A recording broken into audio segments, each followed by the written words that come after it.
Arkadaşlar hepinize selamlar. Gördüğünüz üzere yüzüm gülüyor. Böyle arkadaki gibi güzel, yeni araçlar gördüğümde aşırı derecede mutlu oluyorum. Insignia artık makyajlandı. Arkamda da gördüğünüz üzere böyle küçük ince detaylar yapıldı. Özellikle ön tarafı çok tatlı duruyor. Sizlere onların hepsini göstereceğim, anlatacağım. Beraber Insignia'nın bütün yeniliklerine bakacağız. Arkamda Ultimate paket var. Ultimate paketi inceleyeceğiz. Sağ olsun Peugeot Ekin de çok fazla yardımcı oluyor. Kendileri hani bir dostumuz, bir akrabamız gibi bizlere destek oluyor açıkçası. Sizlerin de yorumlarını okuyorlar hepsi. Sizler de yorumlarınızı yazabilirsiniz. Bu arada Peugeot Ekin Sakarya'da bir bayi. Eğer ki ihtiyacınız olsa buradan da fiyatlar alabilirsiniz. Ben sizin telefon numarasını alt tarafa bırakıyorum. Valla bana destek olan bayilere ben 10 katı destek olmak istiyorum. Bilginiz olsun. Çok fazla yardımcı olmayan bayi var. Zorunda değiller ama hani insan az da olsa anlayış bekliyor. Ben çok fazla şey istemiyorum. Sizlere içerik üretmek istiyorum. Şimdi videoya başlıyoruz. Insignia'ya güzelce bakıyoruz. Ama öncelikle kanala abone olmayı, videoyu beğenmeyi unutmayın. Hadi gelin geçelim. Karşınızda makyajlı Opel Insignia.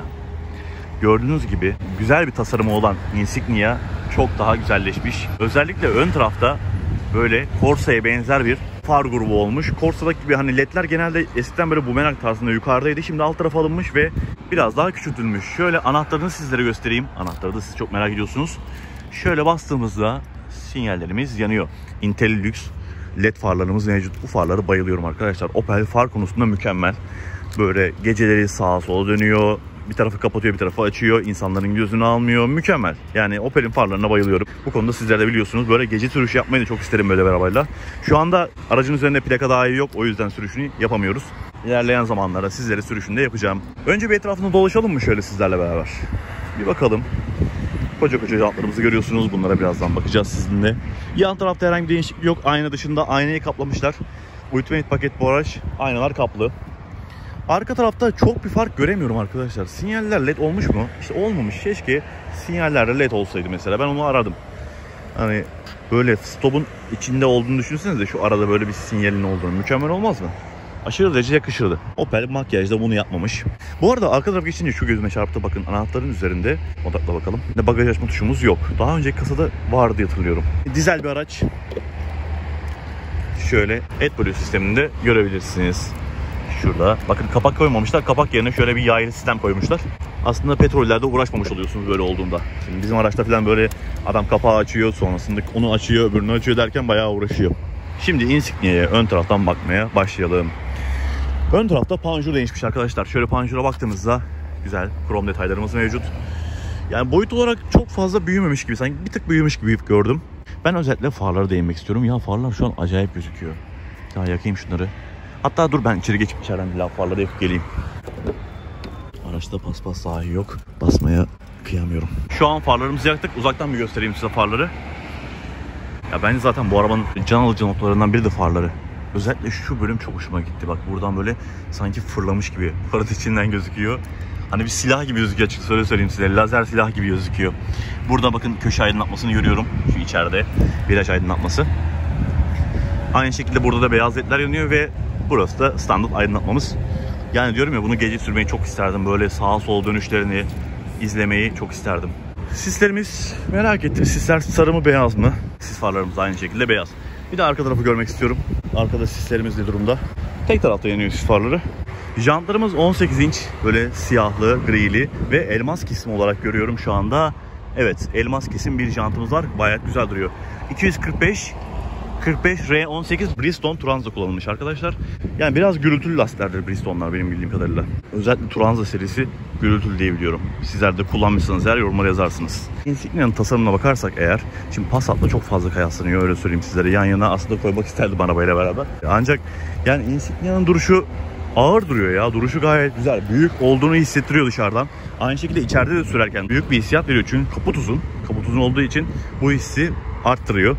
Bilmiyorum siz tasarım olarak hangisini çok daha fazla beğeniyorsunuz? Yorumlara yazarsınız. Çok fazla kıyaslanıyor bu ara. Şuralarda pütür var mı merak ettim. Evet, buralarda pütür var arkadaşlar. Bakalım ön tarafta var mı pütür? Ön tarafta yok. Ön tarafa koymuyorlar ama arka tarafa pütür koyuyorlar. Şöyle parlak piyano bilek ayna kapaklarımız mevcut. Ve sunroof'um mevcut. Keşke bunlarda böyle cam tavan falan olsa ya.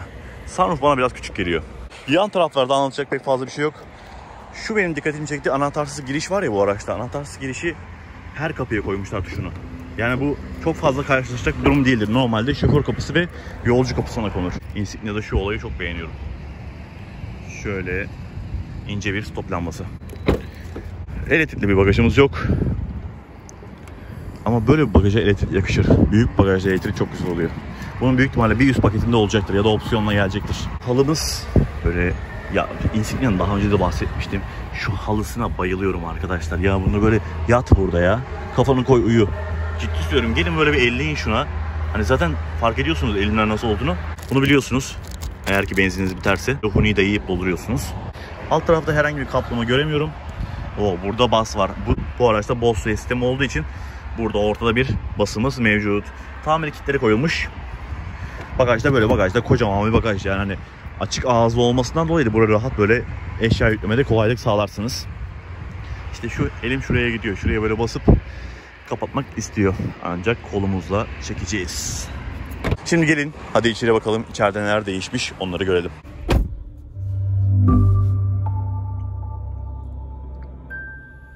Wow. O Bose sistemiyle karşılama mükemmel oldu. Şu an koltuk beni pozisyonuma getirdi. İniş biniş yardımcısı arkadaşlar. İnerken koltuğu geri alıyor. Oturduğunuzda koltuğu ileri alıyor. Koltuklarımız, son detaylıca dışarıdan göstereyim. Şuna bakar mısınız ya? AGR. Opel'de şu AGR koltuk olayına bayılıyorum. AGR bildiğiniz üzere sertifikalı koltuklar yapıyor. Yani siz koltuk üretiyorsunuz, AGR'ye sunuyorsunuz ve o size uygunsa sertifika veriyor. Bu da aynı şekilde, yani zaten bunları Astra'da dahi sunuyor. Kullananlar var, yorumlara yazacaklardır. Yani rahatlık istiyorsanız böyle bir koltuk almanız gerekiyor. Çoğu markadan çok daha iyi koltuklar sunuyor. Bakın burada masaj görüyorum, yan destekleri ayarlamayı görüyorum, sıkıştırmayı böyle koltukta sıkıştırıyor size, onu görüyorum. Hafıza var koltukta. Şimdi gelelim biraz masaj yaptırayım kendime ya, merak ettim. Koltukların ayarı da çok güzel. Hemen böyle elinizin altında bir yerde. Masajı açtım şu anda. Yan destekleri elleyeyim bakalım. Bak şu an bastıkça beni yanlardan sıkıyor. İyice sıktı. Bildiğiniz şu an belimden kavradı yani. Tam şuradan kavradı beni şu anda. Direksiyonumuz aslında öncekinde de gördüğünüz direksiyon ama tasarım olarak çok şık. Direksiyonda ısıtmamız mevcut. Şöyle ısıtmayı da ince bir detay. Bence bunu var ya çoğu Insignia sürücüsü görmemiş bile olur özlemimizde. Çok ince bir detay burada. Küçük. Sanki hız sabitlemenin bir elemanı gibi gözüküyor. Aslında şuraya da çok güzel olmuş. Tam şurada mesela bir ısıtma tuşu. BMW'lerde burada ya. Yakışırmış aslında. Bir çalıştırayım arabayı. 1.5 dizel 122 beygirlik bir motora sahip. Direksiyon ısıtmayı merak ediyorum. Bir kere çalıştırıp bakacağım. Hayalet ekranımız var görüyorsunuz. Insignia hayalet konusunda eski göstergelerle yeni göstergeyi karıştırmayı seviyor. Gördüğünüz üzere devir kadranımız dijital değil. Bir taraf dijital. Yani böyle karıştırmayı seviyor açıkçası. Akü voltajını da görebiliyoruz. Şu an araç soğuk. Biraz ısınsın hem motor sesini de anlamış olalım. Şu an hafif bir ses geliyor. Bilgi, ses, navigasyon diyor. Navigasyon var mı acaba? Vallahi navigasyon var arkadaşlar. İşte bu güzel. Ben navigasyon işini seviyorum. Konum bilgileri. Sakarya bulunduğunuz yer gayet güzel. Navigasyon sunumunda hoş. Yakıt seviyesi düşükledi ve şu anda ekranı kilitledi. Ya Opel'de böyle bir şey var. Ekranı tamamen kullanılmaz hale getiriyordu. Şu anda evet, ekranla ilgili hiçbir şey yapamıyoruz benzin az olduğu için. Ama genel olarak bu ekranı biliyorsunuz. Önceden de Insignia'nın dolularında bu ekran geliyordu. Direksiyon ısıtma. Of işte bu ya. Direksiyon sıcacık olmuş şuralar arkadaşlar. Yukarıda var mı? Her yer sıcacık olmuş. Yanıyor. Ya var ya, sabahleyin şöyle soğuk bir hava duşuna binmeyi çok isterdim. Harbiden bayağı da ısıtıyor. Güzel ya. Kapatalım, bayağı ısındı. Çarpışma önleyicilerimiz var. Şöyle bak, onun derecesini ayarlayabiliyoruz. Şurada malzeme kalitesi bakmak istiyorum. Malzeme kalitesi konusunda üst taraflar böyle yumuşak. Gayet güzel. Buraya baktığımızda aynı şekilde burada da yumuşak. Buralarda yumuşak. Nerede sertlik başlıyor? Buralarda başlıyor arkadaşlar. D segmentinde buralarda artık yumuşak sertlik başlar. Klima ayarımız burada. Şunu şöyle yapalım. 15, 16, 22, 23 derece yapalım. Oda sıcaklığı olsun. Koltuklarımızda soğutma varmış ya. Şimdi fark ediyorum. İşte bu. Biraz üflesin bakalım. Bir de sonra ısıtma açacağım. Hem ısıtma hem soğutma açıkken nasıl oluyor? Şurayı açabiliriz. Burada güzel bir gözümüz var. Kablosuz şarj var mı diye bakıyorum. Anahtarı buraya koyuyoruz. Kablosuz şarjı göremedim arkadaşlar burada. Şurada bakın böyle bir köpek balığı var. Koltuk şu an üflemeye başladı. Şerit takip asistanımız burada. Start stopumuz burada. Vites topuzumuz yine aynı seçilmiş. Ya ben daha güzel bir vites topuzu istiyorum Insignia'da. Daha güzel, daha tatlı bir vites topuzu istiyorum açıkçası. Hatta joystick istiyorum artık. Geri vites kamerasını da görelim bu arada. Şöyle uyarı da veriyor gördüğünüz üzere. Kamera konusunda biraz geliştirilmiş arkadaşlar. Şöyle hemen bir parça algıladığında uyarı vermeye başlıyor. Arka pozisyonu alalım. Bu arada aynalarımız da aynı şekilde geriye aldığınızda hemen size yardımcı olmak için aşağıya doğru iniyor. Kör nokta asistanını görüyorsunuz. Şurada bak uyarısı yanıyor. Onlar da böyle tatlı tatlı yanarlar. Cam motoru çok sessiz çalışıyor. Dinleyin. Motor sesini hiç alamıyorum. Bu konuda güzel. Ben böyle küçük ince detaylara takılıyorum biraz. Ekran konusunda şimdi Opel'de şöyle bir şey var. Hep böyle siyah tonlar kullanılıyor. O yüzden Apple CarPlay kullanın diyorum. Şu an kablo yanımda değil. Olsaydı bağlardık. Ancak bu ekrana Apple CarPlay çok yakışıyor. Ekranın kalitesi yüksek çünkü. Navigasyon da eğer kullanabilirsin. Navigasyon da içeride böyle biraz daha açıyor. Tavanımız antrasit. Sunroof'umuza bakalım. İşte sunroof küçük geliyor bana ya Opel'de. Biraz daha büyük bir sunroof istiyorum. Ben böyle dışa doğru açılanları çok seviyorum. Şurada ayarlarımızda tilt pozisyonu böyle arkası kaldırıyoruz ya. Bir de slide var. Biz bunu slide yapalım bir görelim bakalım ne kadar açılacak. Evet. Şimdi biraz daha iyi oldu. Biraz önce perde buradaydı ya. Komple açması iyi oldu. Gayet güzel. İçeriği ama çok fark ettirdi. Aşırı derecede fark etti. Biraz siyah tonlar var ya içeride göğüs olarak. O yüzden içeride sizi biraz daha basık duruyor. Yani aslında Insignia'nın biraz daha camı eğik olduğu için size basık hissettiriyor, onu söyleyeyim ön tarafta. Ama şimdi her arabanın tarzı var. Bu arabanın da tarzı bu. Biraz daha böyle sportif duruyor. Benim bildiğim kadarıyla buradan böyle çarpışma ikazının lambaları falan çıkıyor diye biliyorum. Şu bölümü. Insignia kullananlar varsa eğer yazabilirler. Sevinirim. Koltuk soğutmam şu anda çok güzel çalışıyor. Mis gibi soğutuyor. Bir de ısıtmaya basıyorum. İkisi beraber olmuyor. Dedim ki acaba ısıtmayla soğutmayı beraber yapsak nasıl olur diye düşünüyordum. Burada bir gözlük cebi aradım ancak gözlük cebimiz yok. Aydınlatmalarımız beyaz ve kullanılması çok güzel. Ya içerisi olarak beni Insignia tatmin ediyor. Oturduğunuzda içeride böyle D segmentinde olduğunuzu hissediyorsunuz. Buradaki ahşap detayı şu an fark ettim ve çok tatlı olduğunu gördüm. Renge bakar mısınız? Kahverengi ama içinde böyle ince detaylar var. Bu da güzel. Keşke bunu daha böyle fazla kullansalarmış. Mesela komple burayı ahşap yapsalarmış. Şu tarzda. Çok güzel olmaz mıydı? O parçalar burada da devam ediyor. Rengine bayıldım ya. Yani elit gösteriyor arabayı.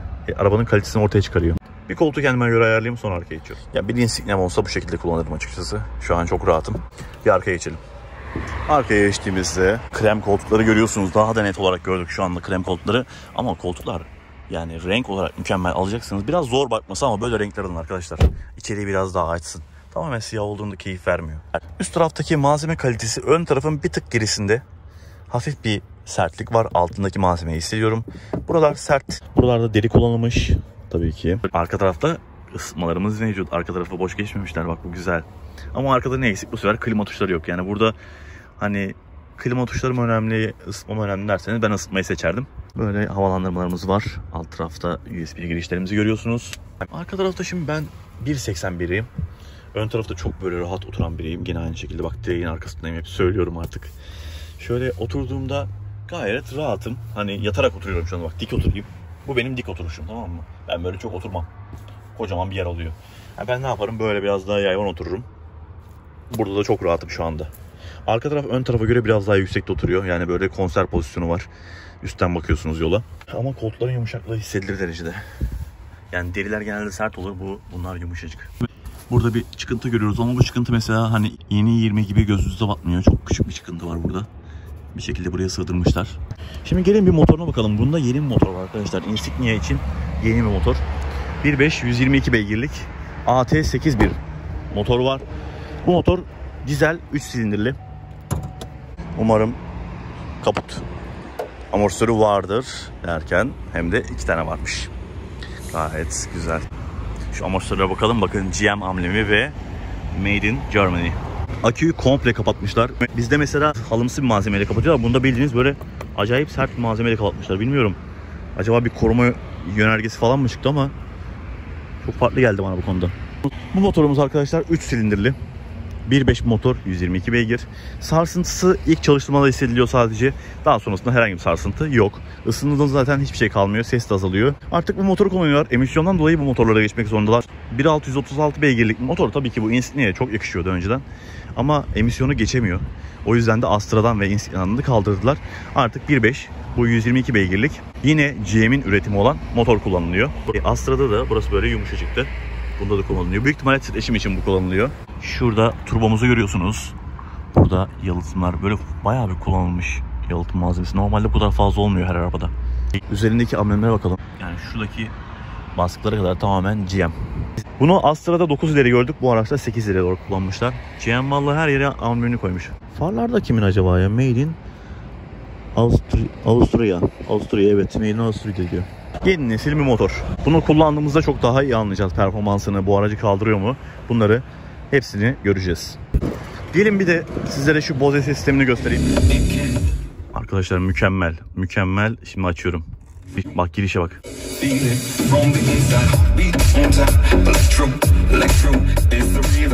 Of ya, şu an şu ses sistemiyle son ses gezmek istiyorum ya. Ya abartmıyorum size. İçerideki akustik mükemmel. Gelin bir müzik açın şöyle baslı. Mükemmel ya. Ben bak her arabayı böyle söylemem. Ama bunda çok yakışmış. Hissedildiği derecede fark var yani ses sistem konusunda. Vay be. Arkadaşlar artık videonun sonuna geldik. Yani Insignia'da ne hoşunuza gitti derseniz, yani Bose sisteminde şu an dinlediğim için direkt o aklıma geliyor. Mükemmel, bayıldım. LED farları çok güzel gözüküyor. Önden daha da gençleşmiş, daha da hareketli gözüküyor. Bak arkadan da Passat geçiyor. Insignia böyleydi. Umarım videoyu beğenmişsinizdir. Bu bizim ilk bakışımız. Daha sonrasında bunun sürüşü de gelecek. Umarım çok daha güzel videolar çekeceğiz. Kanala abone olmayı, videoyu beğenmeyi unutmayın. Yeni videolarda görüşmek üzere. Seviyorum hepinizi. Görüşürüz.